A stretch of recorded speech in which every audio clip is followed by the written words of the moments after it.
Technically, I'm in Şanlıurfa, which is about 50 kilometers north of the border.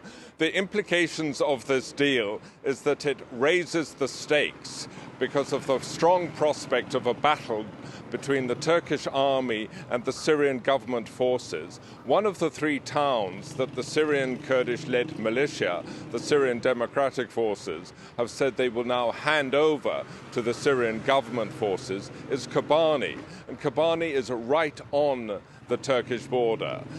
You can almost throw a stone from a window in Kobani into Turkey. Now, I can't see the Turkish army allowing the Syrian government forces to take that town.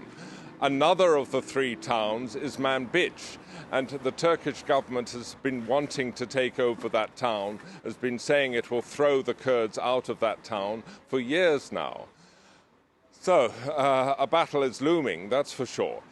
But even if the Syrian government manages to avoid a head-on collision with the Turkish army, allowing the Syrian Kurds to tackle the Turkish army, and the Syrian government will give the Syrian Kurds support, I imagine that support will include heavy weapons, the sort of Russian tanks and heavy guns that the Syrian Kurds lack now. And if that happens, the battle will intensify. And meanwhile, Jasper, tell us what's happening along the Turkish side of that border. Well, I've been in two Turkish towns which are just across the border from two Syrian towns where the fighting has been very intense in the last 3 days. In Ceylanpınar, which is a Kurdish town across the border from Ras Al-Un, 90% of the shops are closed. The town has virtually emptied. Those people who are there are men. They have sent their wives and children elsewhere in Turkey for their protection. And those men who have stayed just to protect their shops and homes from thieves. They are Kurds, and they are very much opposed to this Turkish government offensive in northeastern Syria. They say its purpose is just to wipe out the Syrian Kurds. I've also been in Akçakale, where I was yesterday, which is across the border from Tel Abyad. Now, most of the people in Akçakale are Arabs, and their lives don't seem to have been affected very much.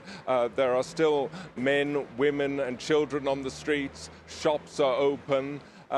Life seems to go on as before, and when you talk to them and ask them why they haven't fled the town, they say because we're used to it.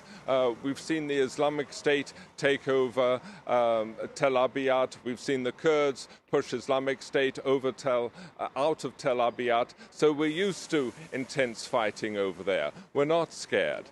At one unreal scene, I saw women tendering a flock of sheep alongside the Turkish-Syrian border.